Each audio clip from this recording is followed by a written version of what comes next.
Intervenez Oui, comme vas-y. ça, moi j'aurais l'impression d'entendre les morts parler, ça serait toujours bien, c'est les Sacharit Ayamim. Arrête, Noël. Puis je te vois même plus. Mais Pourquoi c'est quoi je suis là, Nina? Ah, Ok, d'accord. Allez. alors voilà, on est dans le passage on est au Pérec et de Netzach Israël, là où il y a écrit, encore une fois, je ne sais pas exactement quel volume vous avez, donc quelle édition vous avez, donc je ne sais pas exactement où c'est là où il est écrit Ve'im shaya megadef aya akadosh baruch hu shotek.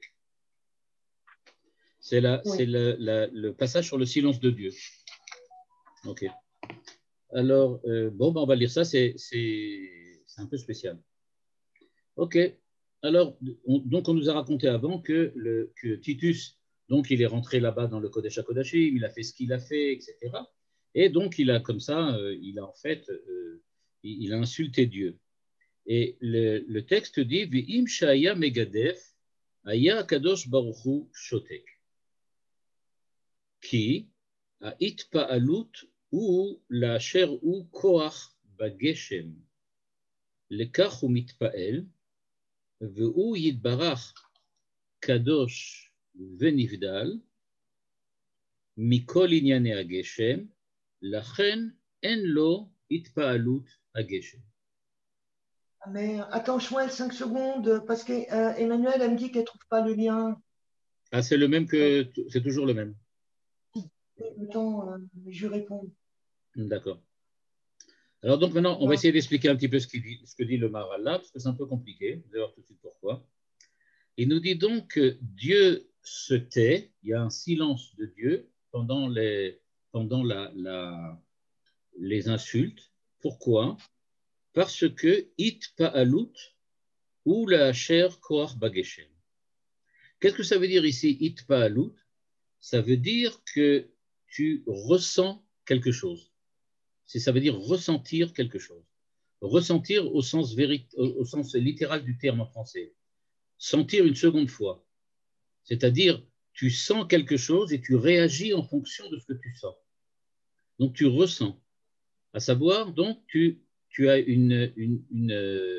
tu agis, on va dire comme ça, ok? Tu agis, tu commets un acte parce que tu as senti au niveau des sens. Et donc, il dit it pa'alut ou la hacher koach bageshem. Il dit pour véritablement ressentir, c'est une puissance bageshem matérielle. Donc, il dit le ressentiment, c'est quand on a une certaine puissance matérielle. Parce que c'est à cause de ça, dit le Maharal, qu'on réagit. Mais Dieu, qui est saint, séparé de tout ce qui est matériel, il n'a pas de ressenti, il n'a pas de réaction, parce qu'il n'a pas de ressenti matériel. Voilà, c'est ce que dit le Maharal. C'est-à-dire, avant de commencer après ça de lire le reste du texte, ça veut dire que pour le Maharal, le silence de Dieu vient du fait qu'il ne réagit pas. On ne dit pas que Dieu n'est pas capable de parler, mais on dit que Dieu ne réagit jamais. Dieu ne réagit pas. Pourquoi? Parce que tout ce qui est réaction, encore une fois, comme en français, un réaction, c'est une action une action qui vient en tant que réponse à quelque chose. Et ça va évidemment poser un problème énorme, parce que la question qui vient tout de suite après, évidemment, ça va être d'expliquer alors, mais qu'est-ce que c'est que la tfila, par exemple? Parce que si Dieu ne réagit pas à ce moment-là, alors à quoi ça sert de prier? Je vais prier et Dieu ne réagit pas.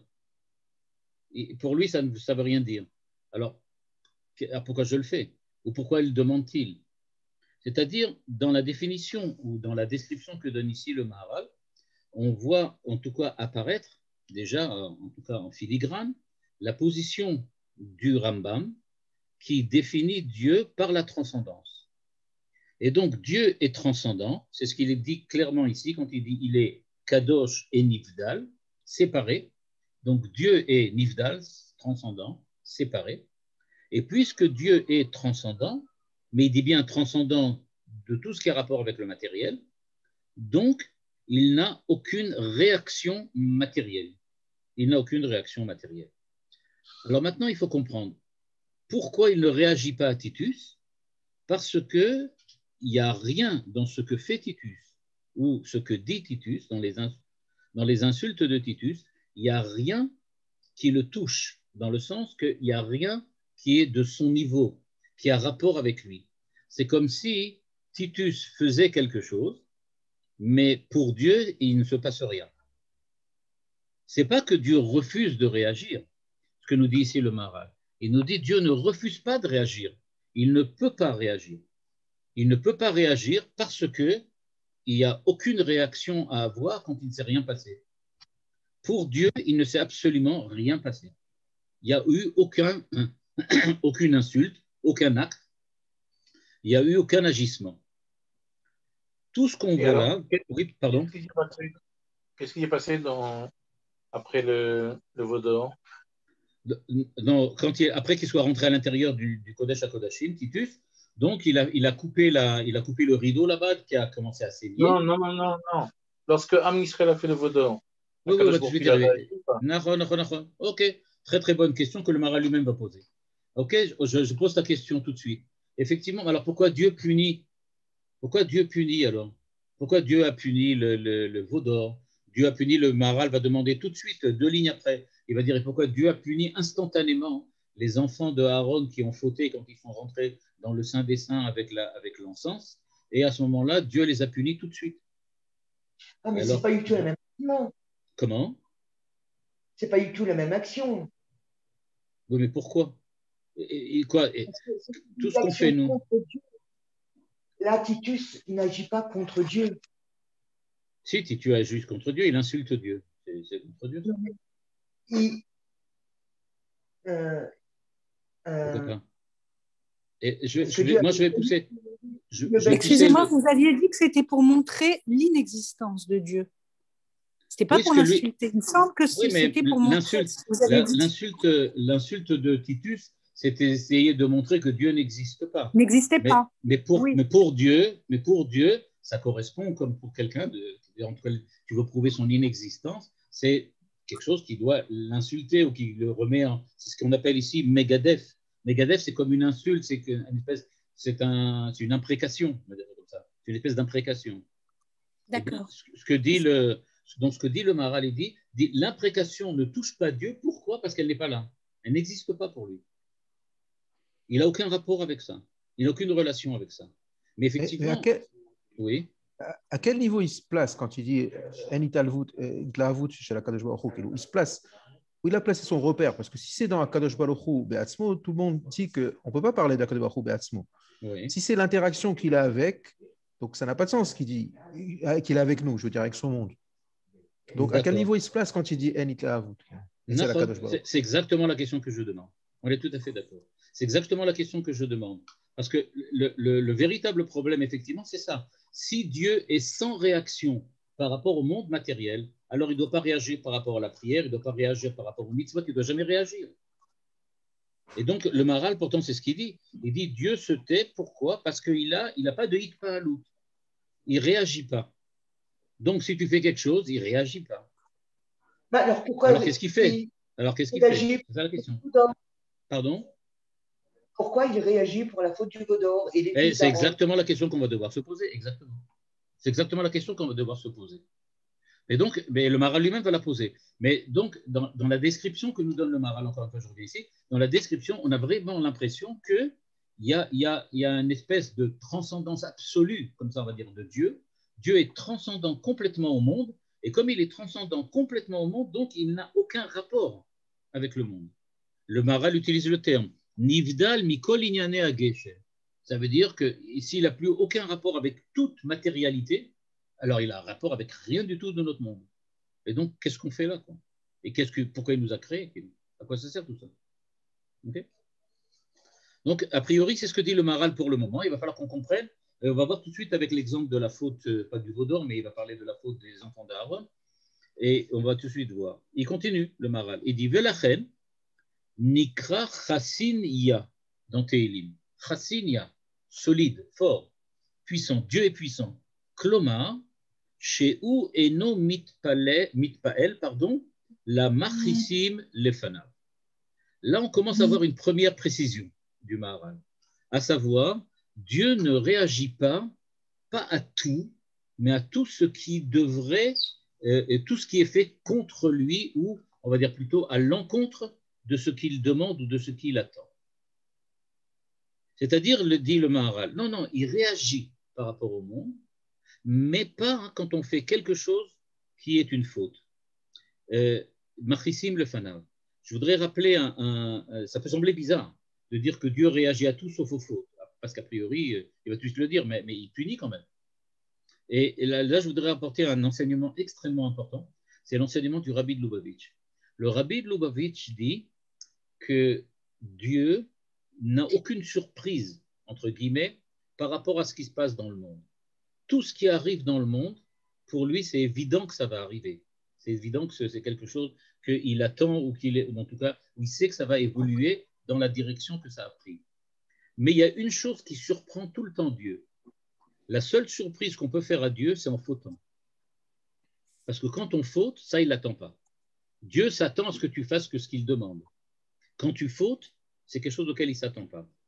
On peut dire, dans le même sens que dit ici le Maharal, quand tu fautes, ce n'est pas que Dieu ne s'attend pas, au sens où il est surpris, ou dans le sens c'est une bonne surprise ou une mauvaise surprise. Mais ce que ça veut dire que quand tu fautes, ça ne rentre pas dans son monde. Ça ne fait pas partie des choses qu'il attend. Donc, ça n'existe pas. En fait, la faute n'existe pas. Celui qui est en colère contre Dieu, ou celui qui met Dieu qui viachol en colère, il n'existe pas. Son acte n'existe pas. Alors, pourquoi son acte est-il puni? Pardon? Pourquoi son acte est-il puni? On va y arriver. Là, on va y arriver. Donc, a priori, déjà, il y a une précision. On ne parle pas donc de n'importe quoi. Quand il parle de matérialité ici, il parle de quelque chose qui va à l'encontre de ce que Dieu demande ou attend. Donc, il dit, ce qui ne correspond pas aux attentes de Dieu n'existe pas. Donc, ça ne peut pas le mettre en colère. Il ne réagit pas à ça. Ok. Donc, on va devoir comprendre avec les fautes. On y arrive doucement. Il continue.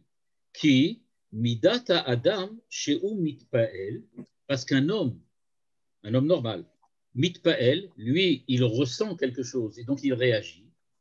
Ve mitrare linkom, et donc il essaye de se venger, c'est-à-dire d'avoir une réaction agressive par rapport à celui qui a été agressif ou qui a été négatif par rapport à lui.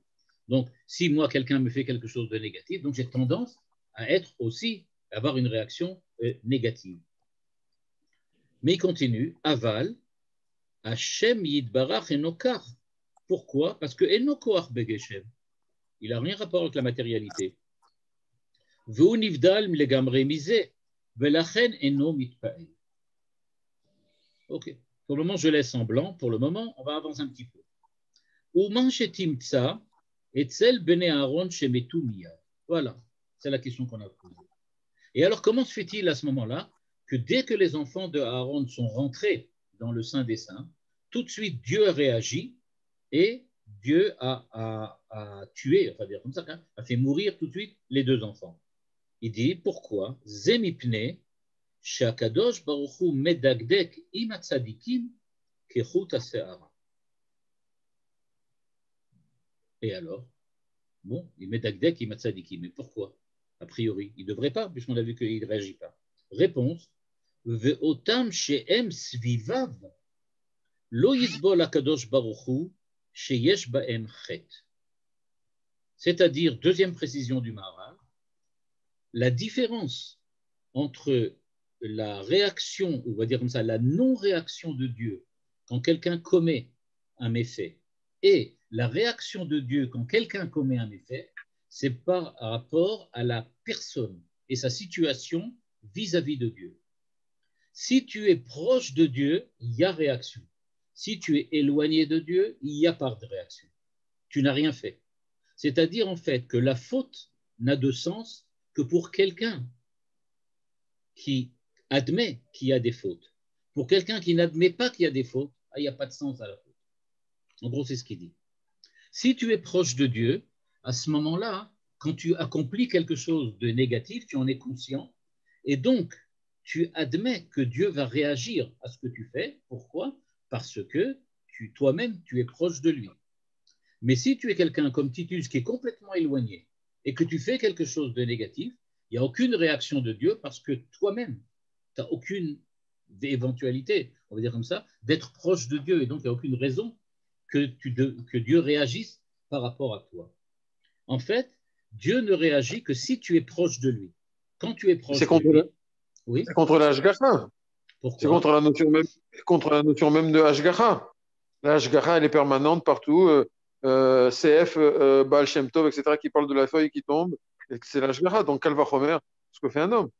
Donc, on ne peut pas dire que... Ouais, c'est une bonne question. C'est une bonne question. Et là, on va être obligé d'admettre que le Maharal ne pense pas comme le Baal Shem Tov. C'est-à-dire que pour lui, comme pour le Rambam, la notion de Hashgacha dépend de la manière dont tu es par rapport à Dieu. Comme dit le Rambam, la Hashgachat Hashem, elle est beaucoup plus forte pour un tzaddik, c'est-à-dire quelqu'un qui accomplit la Torah, que pour quelqu'un qui ne l'accomplit pas. Pour quelqu'un qui n'accomplit pas la Torah, il est laissé, il est dit, à la merci des lois de la nature, et donc les lois de la nature, elles vont fixer ce qui va t'arriver. Mais c'est Dieu lui-même ne va pas intervenir. Quand est-ce qu'il interviendra? Quand toi, tu seras un tzaddik. C'est la définition du Rambam. Ce qu'on voit ici. Pourtant, la Gemara a dit que le rachat, donc Akadosh Baruch Hu l'enfonce dans sa richoute. Oui, c'est-à-dire que si tu admets l'idée du Rambam, le Rambam expliquerait ça en disant que si tu fais quelque chose de rachat, tu as un rachat, et que tu fais quelque chose de mal, Dieu laisse le mal lui-même t'incorporer, et donc tu vas être mauvais, et donc tu vas de plus en plus t'éloigner. C'est ce qu'il veut dire. La punition ici... C'est le pshat de la Torah. Non, c'est le pshat de la Torah. Si Atem olchim bekeri, azani olech bekeri. C'est le Chamat Keri. Si le rachat il pense que Dieu n'existe pas, la meilleure chose qu'on puisse lui faire, c'est de ne pas réagir comme ça.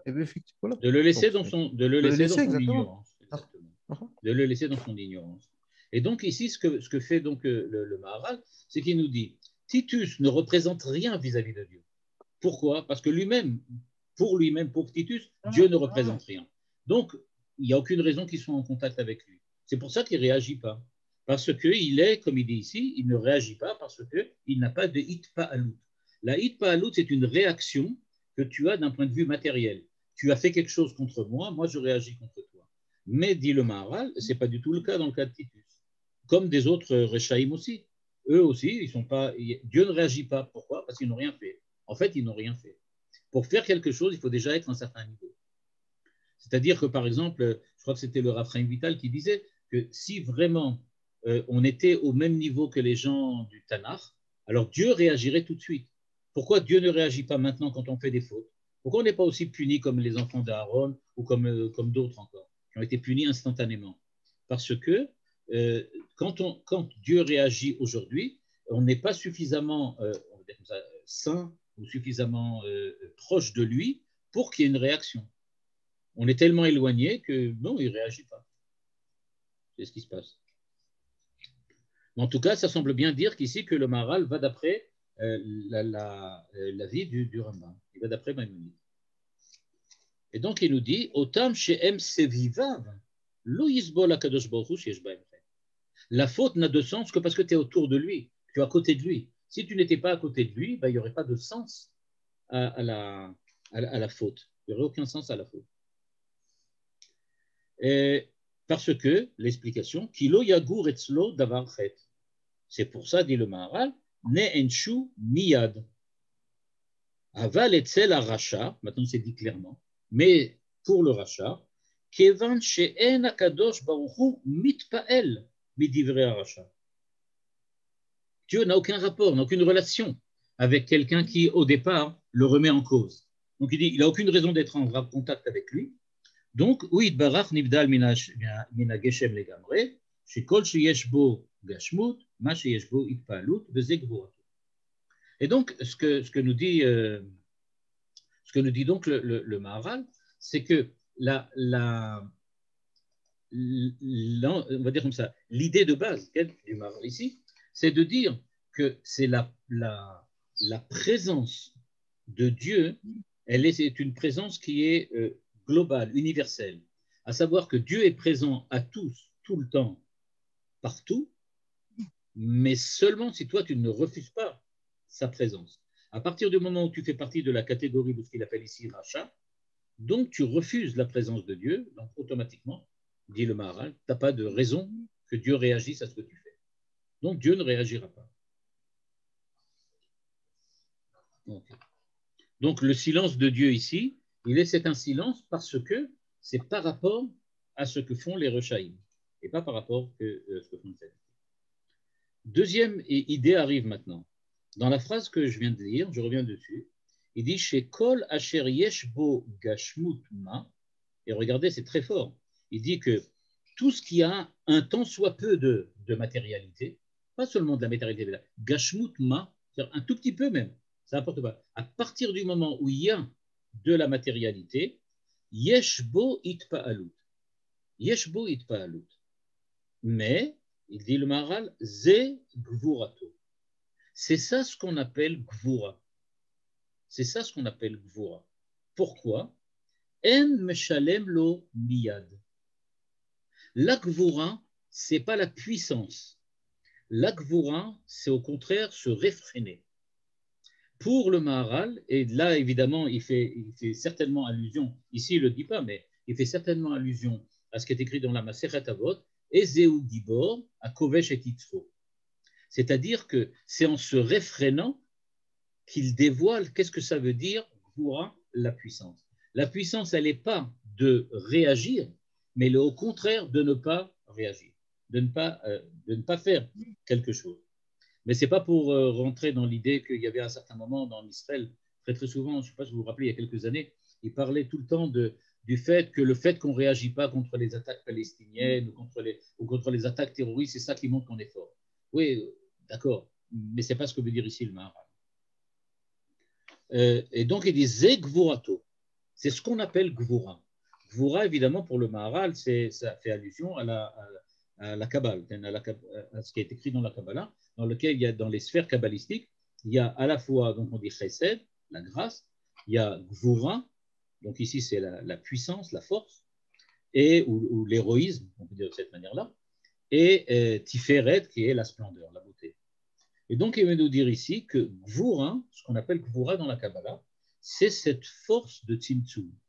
Le fait que Dieu ne réagit pas, c'est-à-dire se retient, qui vient, se retient. C'est-à-dire qu'il ne fait rien. Il accepte d'être en silence. Et donc, la Gvura d'Akadosh Baruch Hu, elle ne se trouve pas dans le fait qu'il parle fort, mais dans le fait qu'il se tait, dans le fait qu'il ne prend pas part, on va dire comme ça, au jeu des forces matérielles. Et c'est pour ça qu'il dit... Pardon? Comment se fait-il que le Maharal occulte complètement la dimension immanente de Dieu? Et pourquoi il l'occulterait là? Parce qu'il ne réagit pas par rapport au rachat? Oui, alors, je veux dire, il ne veut pas de contact avec le matériel, mais c'est évident que Dieu est transcendant et immanent. C'est des données de base de la Torah. Quel. Alors là, il faut peut-être préciser. Quand on dit que Dieu est à la fois transcendant et immanent, transcendant, on comprend. Immanent, ce n'est pas clair. C'est-à-dire, qu'est-ce qu'on entend par immanent? Qu'est-ce qu'on entend par immanent? Il a écrit Gvurot Hashem uniquement pour expliquer sa immanence. Parce que l'importance de la sortie d'Égypte, c'est parce que Dieu intervient directement dans l'histoire. Exact. Alors maintenant, quand tu donnes cette interprétation, là, ça va. Pourquoi? Parce que tu dis maintenant immanent dans le sens intervention historique. C'est-à-dire que Dieu agit à l'intérieur du monde. C'est ça ce qu'on appelle. Ouais. Là, nous dit le Maharal, évidemment qu'il agit. La meilleure preuve, il a puni les enfants d'Aaron, il a puni les enfants d'Israël, il leur a donné telle chose. Donc, évidemment qu'il réagit. Mais le problème, c'est que, pas le problème, mais la définition du Maharal, c'est que Dieu réagit en fonction de la façon dont tu es proche ou éloigné d'eux. Donc, ça va dépendre. Il y a une dimension immanente, mais il y a des fois où elle ne fonctionne pas parce que tu es éloigné. Plus tu es éloigné et moins ça fonctionne. Donc, c'est pour ça que je dis qu'à mon avis, ici, contrairement à ce que Neher affirme, par exemple, dans ses livres, et encore beaucoup d'autres dont je ne citerai pas le nom, pour de toutes sortes de raisons de politically correct, qui pensent que le Maharal est un penseur moderne, proche de la Chassidoute, proche de la Kabbalah. En fait, il est beaucoup plus proche de Rambam et de Aristote que du Baal Shem Tov. Clairement, ici, il pense que il y a la Hashgachat Hashem, on va dire comme ça, il y a un dégradé de Hashgachat Hashem en fonction de la position que l'homme a par rapport à Dieu. Et donc, ça prouve bien que c'est ce qu'il appelle ici Gvurato.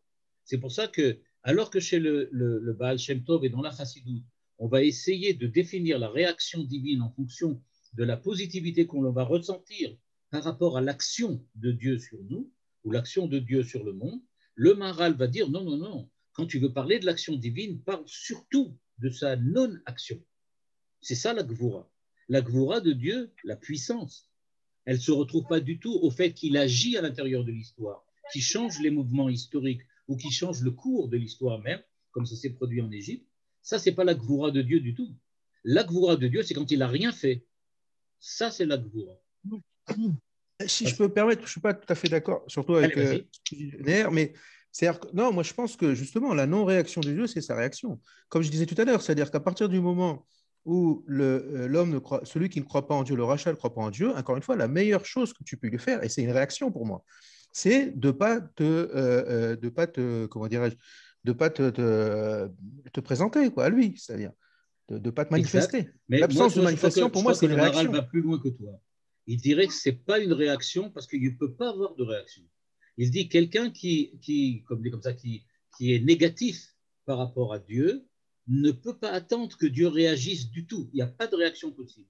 Je veux peut-être appuyer un peu plus fort sur ce que j'ai dit avant. Il n'existe pas aux yeux de Dieu. Il n'existe pas. Il n'est pas. Il n'a pas de. Je vais rajouter peut-être un terme parce qu'ici il le dit. Là, je ne sais pas si Gilles, tu serais d'accord avec moi, mais moi je pense qu'il dit Otam shem sevivav lo yisbol akadosh baruch hu sheyesh bahem chet. Le mot svivav, ça veut dire tu existes pour moi, tu es dans mon entourage. Si tu es dans mon entourage, alors tu existes. Donc je réagis par rapport à toi. Mais si tu n'es pas dans mon entourage, alors tu n'es pas du tout. Le rachat n'est pas du tout. Et donc Dieu ne réagit pas parce qu'il n'y a pas de rachat. Aux yeux de Dieu, il n'y a pas de rachat. Comme dit le Rabbi Lubavitch, quand quelqu'un d'Israël fait une faute, transgresse quelque chose, pour Dieu, c'est une surprise parce que ça ne devrait pas exister une chose pareille. Ça ne devrait pas être là. D'après le langage du Maharal, c'est mikri, c'est accidentel. Exactement, c'est complètement mikri. Le chet est complètement mikri. Pourquoi? Parce qu'il ne devrait pas exister, effectivement. De dire que le fauteur n'existe pas, c'est quand même fort parce que Dieu ne veut pas la mort des Rechaïm, mais il veut la tchouva des Rechaïm. C'est vrai, mais si le rachat ne fait pas de tchouva, si le rachat n'éprouve pas le besoin d'exister, ben, il n'est pas là. Je rappelle l'enseignement de Manitou aussi. Manitou disait en fait que qu'est-ce que ça veut dire la tchouva? Qu'est-ce que c'est quand on parlait de tchouva? Alors, il disait toujours que quand quelqu'un fait tchouva, c'est-à-dire qu'il se met il accepte de justifier le fait qu'il existe. On doit justifier notre existence. Mais quelqu'un qui n'existe pas, il n'a rien à justifier. Donc il n'est pas là. Mais il y aura toujours, pour un juif, il y aura toujours le potentiel de la tchouva, de l'existence. Exactement, il y aura le potentiel de la tchouva.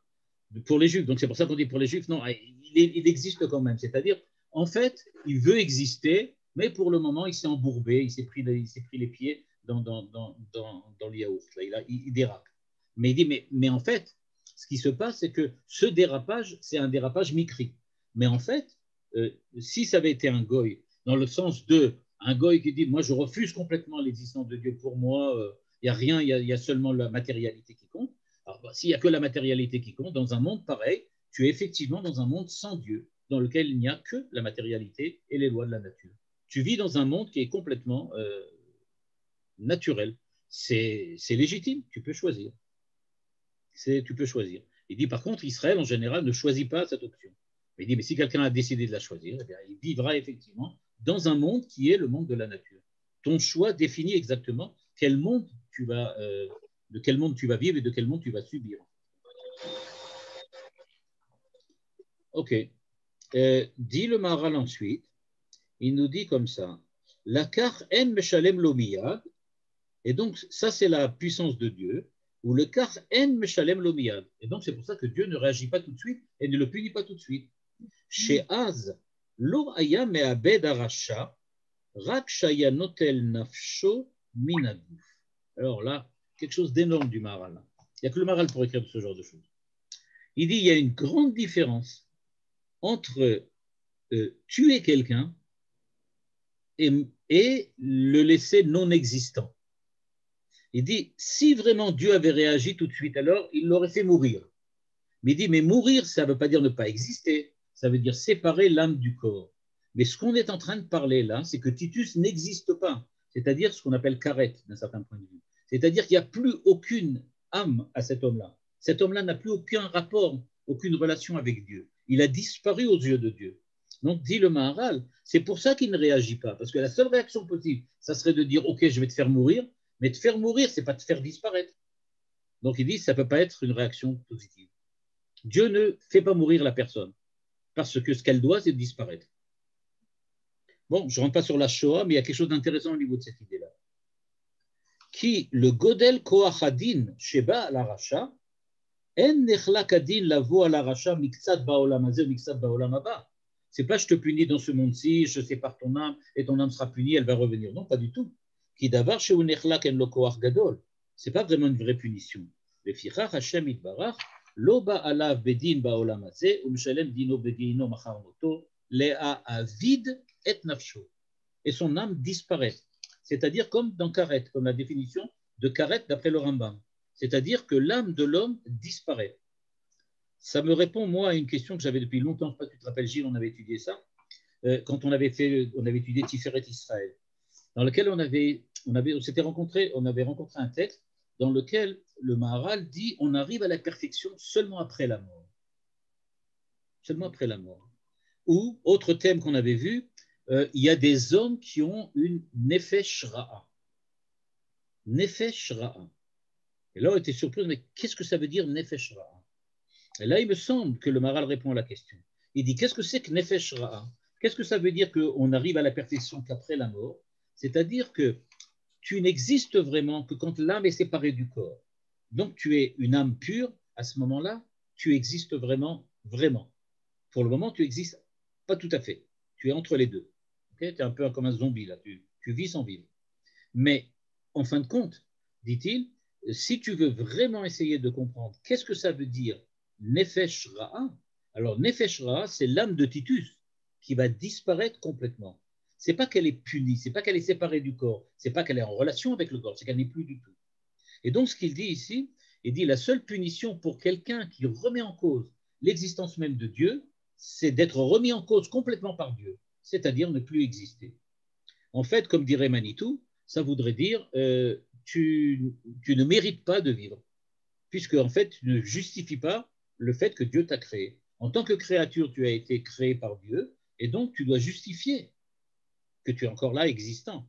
Lui, il ne justifie plus, donc il n'y a pas de raison. Et donc, il disparaît. Ok. Donc ça, c'est... Disparaître, c'est pas la mort, mais c'est le karet, en fait. Exactement. Il dit les abédat nefesh. Moi, j'ai appelé ça karet parce qu'il me semble que c'est ce que le Rambam dit, mais je n'ai pas le texte du Rambam à l'esprit maintenant.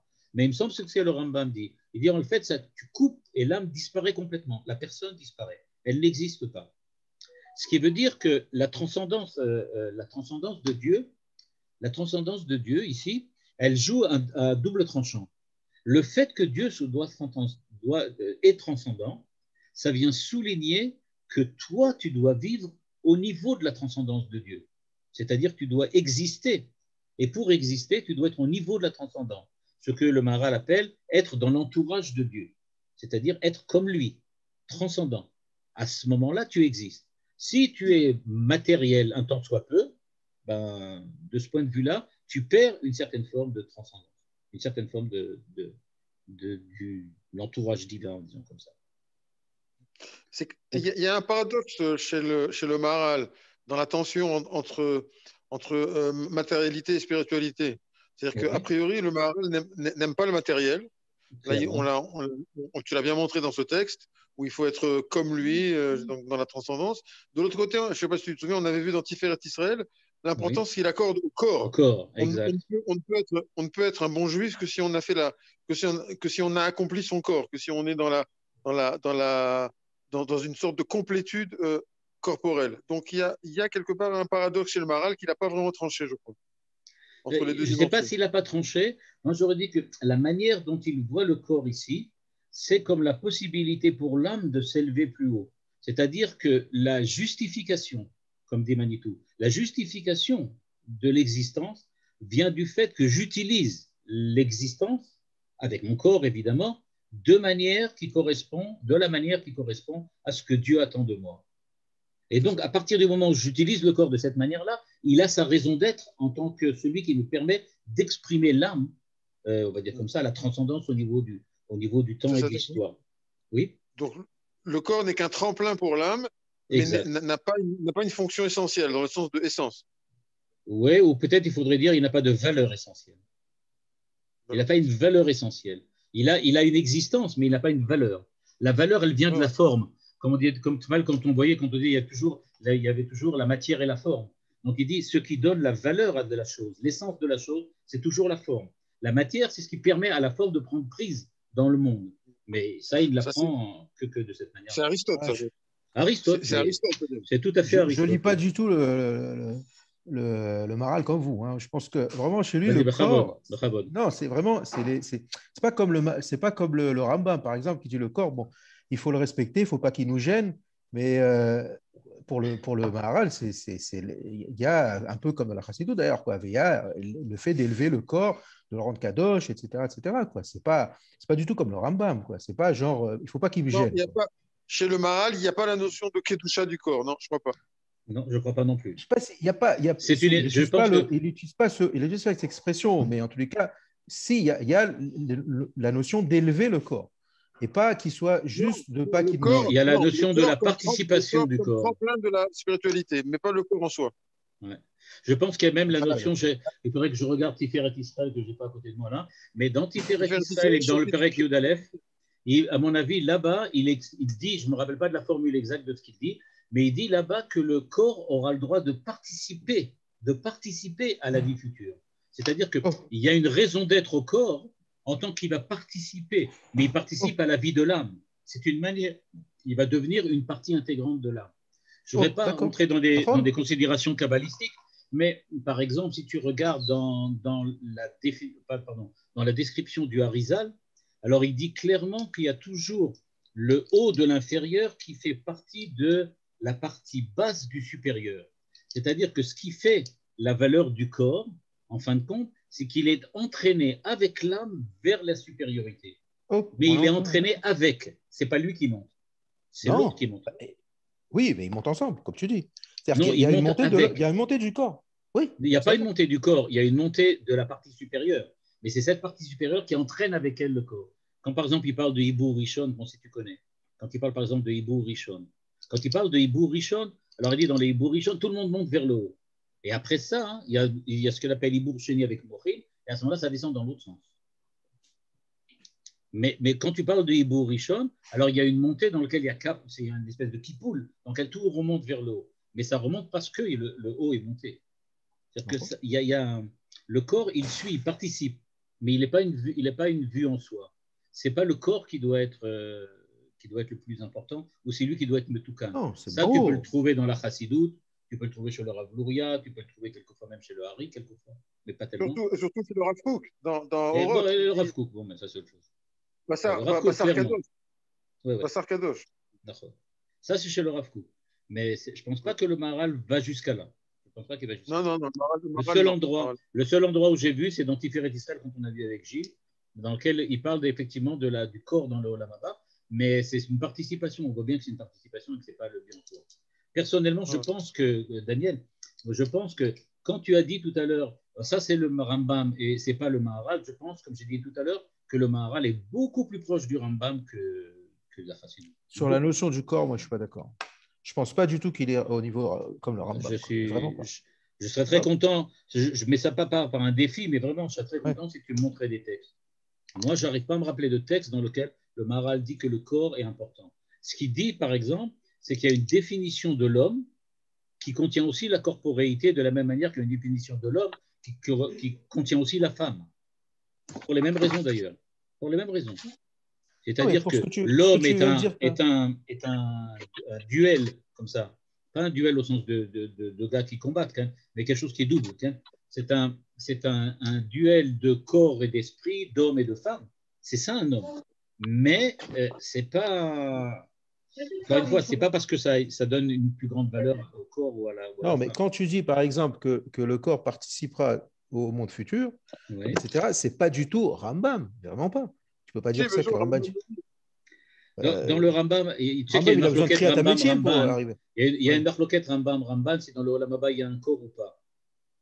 Mais Rambam dit qu'il n'y a pas de corps et Ramban Nachmanide dit qu'il y a un corps. Mais quand tu regardes la définition de Ramban Nachmanide sur qu'est-ce que c'est que ce corps qu'on aura l'Atid Lavo dans le Olam Haba, dans le monde futur, il te dit c'est un corps spirituel. Oui, parce que tu ne bois pas, tu ne manges pas. Mais non, qu'est-ce que ça veut dire? C'est encore autre chose. Mais... Donc, ce n'est pas un corps matériel. Donc, ce n'est pas celui que tu as là maintenant. Donc, ce n'est pas la matérialité qui est. C'est la corporéité. Je vais dire ça comme ça. Ceux qui participent, la définition, à mon avis, du Maharal et du Rambam et de Rambam, c'est ceux qui participent du corps dans le monde futur, c'est la corporéité, c'est-à-dire la capacité de l'âme à pouvoir s'intégrer dans un corps. C'est ça qui va participer au truc, mais pas le corps en tant que corps. Non, ce n'est pas les corps, les molécules, ça c'est sûr, mais je veux dire, il y a effectivement une élévation, je ne sais pas comment tu peux l'appeler, mais une élévation, ce n'est pas comme le Rambam, parce que je veux dire, je fais une grande différence. Quoi. Le Rambam, le corps, il est là, il ne faut pas qu'il te gêne, c'est tout. Tu donnes-lui ce qu'il a besoin, c'est ce qu'il dit clairement, donne-lui ce qu'il a besoin, qu'il ne te gêne pas et fais les mitzvot, mais pour moi, c'est radicalement différent. Quoi. Enfin, l'approche est différente. Bon, en tout cas, voilà, donc il dit, ça c'est la raison pour laquelle donc Dieu n'a pas réagi. Dieu était silencieux. Pourquoi? Parce que Titus n'était pas digne en fait que Dieu réagisse par rapport à lui. C'est pour ça qu'il n'a pas réagi. Dans la suite du texte maintenant, le Maharal va maintenant donner un autre enseignement dans lequel il revient sur cette idée de silence. Et il dit comme ça, il y a un enseignement là-bas donc dans la Gemara qui dit la chose suivante. Mika mocha ba'elim Hashem. Mika mocha ba'elim Hashem. Ça veut dire, qu'est-ce que ça veut dire Mika mocha ba'elim Hashem? Donc, ça veut dire qui te ressemble, donc qui ressemble à toi, Dieu. Okay? Mika mocha ba'elim, qui te ressemble à toi parmi les autres dieux, toi qui es Dieu. Mika mocha ba'elim. Et là-bas, dit le Maharal, il y a un enseignement qui dit Mika mocha ba'elim ba'ilmim. Dans ceux qui se taisent, dans ceux qui sont silencieux. Il y a un jeu de mots entre ilem, c'est-à-dire elim, qui veut dire les dieux, et ilmim, qui veut dire les silencieux, les muets. Et donc, la Gemara fait le jeu de mots, et donc elle dit, en fait, Dieu, il est ilem. Il est celui qui est le plus silencieux de tous les dieux silencieux. C'est ce qu'il veut dire ici. Donc, Mika Mocha. Et il dit Ze inyan nifla meod. Il dit ça, c'est très beau. Pourquoi? Chez l'otomar qui Hashem idbarar tzarir gvura lichbosh et kaasu. C'est pas que Dieu a besoin de se surmonter, encore une fois, toutes ces définitions comme ressentir, okay, surmonter, à chaque fois, dans lequel tu dois monter sur par-dessus, okay, par-dessus toi-même à la limite. Donc, tu dois Hashem idbarar tzarir gvura lichbosh et kaasu. Ce n'est pas que Dieu se surmonte pour ne pas se mettre en colère. C'est-à-dire, il aurait envie de réagir, mais il décide, bon, je suis Dieu, donc je réagis pas. Voilà. Je me laisse pas avoir par les sentiments, je me laisse pas avoir par les passions. Donc il dit, ok. Il dit, non, c'est pas ça. C'est pas ça dont on parle quand on dit que Dieu ne réagit pas. Le kachamar, mika mocha ba'elim, mika mocha ba'ilmim. Kemo ha'ilem, en sarich lichbosh et hadibur shelo yetze, רק מעצמו הוא כך השם יתברך, מה שאינו משיב למכעיסיו מפני שהוא אינו מתפעל. Et donc il dit, la Gemara elle-même vient nous enseigner que pourquoi on appelle Dieu silencieux, parce que Dieu ne peut pas réagir. C'est pas qu'il se surmonte, c'est pas qu'il voudrait réagir et qu'il décide volontairement de prendre l'initiative de ne pas réagir, mais c'est que tout simplement il est incapable de réagir parce qu'il n'a pas de réaction possible. Il n'y a pas de réaction pour lui. Dieu ne réagit pas parce que ça ne fait pas partie, entre guillemets, de sa nature divine. Ce n'est pas comme ça que Dieu est. Il n'est pas un réagir, je ne sais pas moi, on va dire un réactionnaire, mais bon, il n'a pas de réaction. Il n'a pas de réaction. Il ne réagit pas. Donc c'est ce que nous dit donc ici bien le Maharal. Donc il nous dit bien, Titus n'existe pas à ses yeux, donc il n'y a pas de réaction possible. Ce n'est pas qu'il veut réagir et qu'il se maintient ou qu'il se retient. Et tout simplement, il n'y a pas de réaction possible parce que tout simplement, il n'y a pas de Titus. Donc, il n'y a pas de réaction. C'est pour ça qu'elle n'en a pas. Et donc, il dit, c'est ça le terme quand on dit le silence de Dieu. Le silence de Dieu ici, ça veut dire que Dieu ne réagit pas parce que ça ne peut pas faire partie de l'essence divine de réagir. Et donc, il ne réagit, entre guillemets, que si on est proche de lui, c'est-à-dire d'un certain point de vue, Dieu n'agit, il ne réagit pas, n'agit que parce qu'il est en contact ou en relation avec quelqu'un ou avec quelque chose. À ce moment-là, il agit, mais il ne réagit pas. Il ne vient pas, son action ne vient pas en réaction à quelque chose, mais c'est tout simplement sa manière d'être. Et donc, en fait, il faut dire de la manière suivante, Dieu n'a jamais de réaction, c'est-à-dire que Dieu, d'un certain point de vue, est toujours silencieux, il ne peut seulement qu'entreprendre d'agir. C'est-à-dire, il peut seulement décider d'agir, et à ce moment-là, quand il décide d'agir, il agit selon ses propres directives personnelles, ses initiatives personnelles. Mais on peut dire même à la limite ses arbitraires s'il faut. Mais en tout cas, il ne réagit pas. Oui. Ça vient en opposition à ce qui s'est passé en Égypte.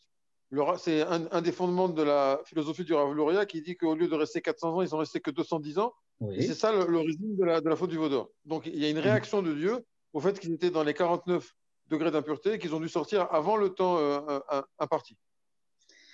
Là-bas, il me semble que le texte du Rav Luria dit clairement que ce n'est pas une réaction de Dieu, mais c'est une nécessité de l'évolution historique, on va dire comme ça, de l'évolution historique imparfaite des enfants d'Israël. C'est-à-dire les enfants d'Israël n'étant pas arrivés à la capacité de pouvoir écouter Dieu comme il faut, donc, dit par exemple le Rav Luria, ils vont entendre la Torah. Bon, là, je rentre dans des problèmes, si vous ne connaissez pas le Rav Luria, c'est un peu compliqué, mais le Rav Luria dit en fait l'idée suivante. Le Matan Torah n'était pas prévu a priori. Il n'y aurait pas dû avoir Matan Torah. Matan Torah n'est intervenu que parce que les enfants d'Israël n'ont pas fini les 400 ans, ils sont restés seulement 210. À partir du moment où ils sont restés 210 ans, ils n'avaient pas la capacité de vivre selon la Torah telle qu'elle aurait dû être pour des gens parfaits qui ont passé 400 ans de souffrance et d'épuration en Égypte. Et donc, étant donné qu'ils n'ont pas passé cette période d'épuration parfaite, eh bien, ils sont obligés de passer par une autre Torah, c'est-à-dire une Torah qui prend en compte le fait qu'ils ne sont pas encore purs. Et c'est la Torah que nous avons. C'est une réaction aux événements historiques. Ce n'est pas une réaction des événements historiques, c'est tout simplement, il n'y avait pas d'autre possibilité dans le cadre de l'histoire. C'est peut-être à la limite quelque chose de naturel. Dieu n'a pas réagi, il a tout simplement dû concevoir, faire une autre, si tu veux comme ça, demander à l'histoire d'emprunter un autre chemin. Alors tu peux dire effectivement c'est une réaction, mais ce n'est pas qu'il a réagi, les choses sont différentes que ce qu'il aurait peut-être pensé, ou bien il faut dire que de toutes les façons, il y avait pensé avant. Ça aussi, c'est possible. Bon, ça c'est déjà, c'est Leibniz, c'est la multiple, le meilleur des mondes possibles. Ça, c'est Leibniz, oui, la théodicée, oui. Bon, mais par exemple, Manitou était très contre Leibniz et la théodicée. Il dit, et lui, il disait que quand on est Mahamine, alors il n'y a pas besoin de théodicée. Ce n'est pas à Dieu de prouver qu'il est bien ou qu'il n'est pas bien. C'est à toi d'exister de la manière possible. Le problème de l'histoire, c'est ton problème, ce n'est pas le problème de Dieu. Il n'y a pas besoin de montrer que Dieu est bien par rapport à l'histoire, qu'il a tout fait comme il fallait. Ce n'est pas notre problème, c'est pas son problème à lui. Dieu est obligé, Manitou disait que Dieu est obligé de réussir son projet. Il est obligé. Ah oui, mais de toutes les façons, il réussit, c'est ce qu'il veut dire. C'est ça que ça veut dire. De toute façon, il réussit. Quel que soit le chemin que ça en emprunte, y compris les chemins compliqués. Mais quand même, Titus, il s'est opposé à Dieu. Donc, on dit que Dieu l'a Jimida Keneged Mida. Oui. Noten la Rachara Kerishato. Maintenant, oui. Titus, il s'est opposé à Dieu. Donc, normalement, donc il a reconnu Dieu quelque part. Donc, Dieu aurait dû le reconnaître aussi. C'est-à-dire, je n'arrive pas à comprendre ici Mida. Il y a quelqu'un qui avait demandé tout à l'heure cette question aussi, en demandant est-ce que Titus n'a pas fait tchouva. Ça, c'est l'idée de Yossiphon, de Flavius Joseph, qui dit que Titus aurait fait tchouva. Le Maharal dit clairement que ça n'existe pas. C'est du pipeau, c'est ce qu'il avait dit dans les textes d'avant. Donc, il a dit c'est du pipeau. Non, je n'ai pas dit que Titus a fait tchouva. J'ai pas dit que Titus il a fait tchouva, mais je dis que Titus, il prouvait que Dieu existait. Il a quand même fait des gestes pour s'opposer à Dieu. Donc, aux yeux de Titus, Dieu existe. Il me semble que les textes qu'on a vus précédemment veulent indiquer que Titus n'a pas fait quelque chose pour s'opposer à Dieu. Il voulait montrer que Dieu n'était pas là, que c'est lui qui avait raison de penser que Dieu n'est pas là. Mais ce n'est pas qu'il s'est opposé à Dieu en disant « il y a moi, il y a Dieu, on va voir qui est le plus fort ». mais il dit tout simplement, il n'y a pas de Dieu, il n'y a que moi. Donc, puisqu'il n'y a pas de Dieu, donc il n'y a pas de Titus. Donc, il n'y a pas de rapport, de relation avec lui, donc Dieu ne le prend même pas en compte. Comme on dirait aujourd'hui, il est chakouf. Par rapport à Dieu, il est chakouf. On a le droit de donner une blague. Allez, vas-y. Si elle est noire, autant que tu veux. C'est moi les blagues noires. Quelle est la différence entre Dieu et un chirurgien? Allez. Dieu ne pense pas qu'il peut être chirurgien. Ah, d'accord. Ok. Par contre, un chirurgien, lui. Voilà. Exactement. Quand tu connais, bon, il y a aussi une blague comme ça, c'est pas une blague en français, c'est une blague qui est comme ça, qui disait qu'il y avait une fois 3 philosophes qui discutent. Et il y en a un qui dit que si moi j'avais été Dieu, eh bien j'aurais changé le président des États-Unis, j'aurais mis quelqu'un d'autre, et grâce à ça, et la Chine aurait fait ci, et les Russes auraient fait ça, et comme ça l'histoire serait rentrée tout de suite dans l'ère messianique. Et le deuxième il dit mais non, mais pas du tout. Il fallait au contraire changer la Chine. Et si tu changes la Chine, les Américains vont être comme ça, et les Russes comme ça. Et le troisième philosophe dit bah, moi, si j'étais Dieu, j'aurais fait exactement ce qu'il a fait maintenant, sauf que j'aurais compris pourquoi il l'a fait. Voilà, c'est tout. Donc, si tu comprends pourquoi, tu avances. Voilà, exactement. C'est un psychologue qui a dit ça, probablement, le dernier. Ah, je ne sais pas. Je ne me rappelle plus d'où j'avais entendu cette blague-là. Bon, elle n'est pas noire, je suis désolé. Sinon, la prochaine fois, ce sera une blague noire. Non, ça... Non, les meilleurs, c'est les noirs. OK. Donc, là, tu as terminé avec les silences de Dieu.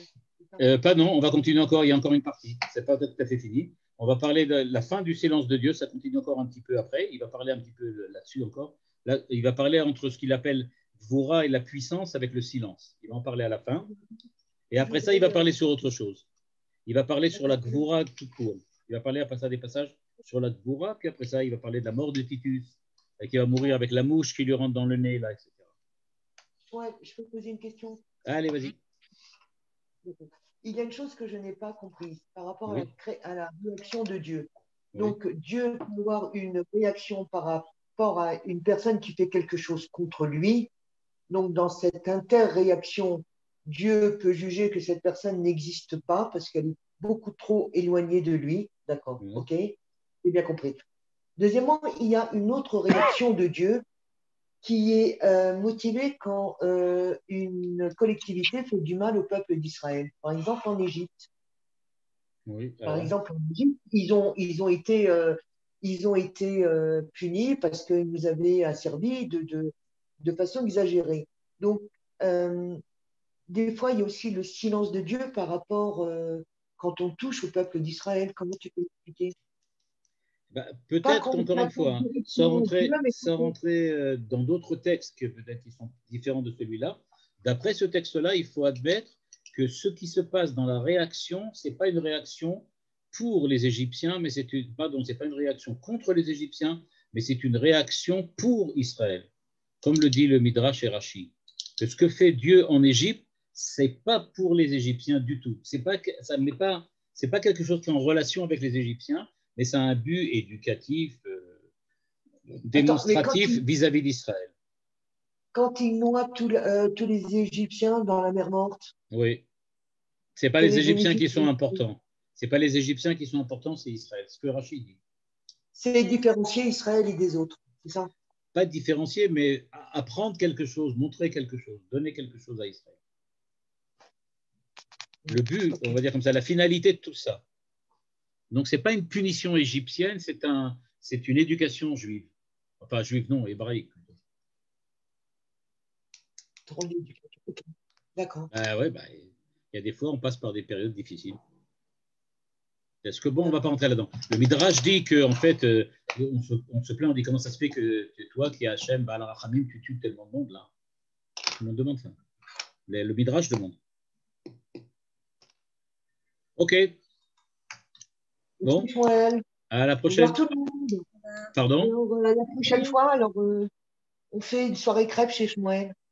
Une crêpe, bah, si tu les prépares, de kavod, hein, c'est pas de problème. Hein. Tu prépares les crêpes, tu viens. Ok. Yalla. Au revoir tout le monde. Bye bye. Bye. Bye. Purim Sameach. Purim Sameach à tout le monde. Ah oui, c'est vrai, Purim. Bye. Bah ouais. Bye.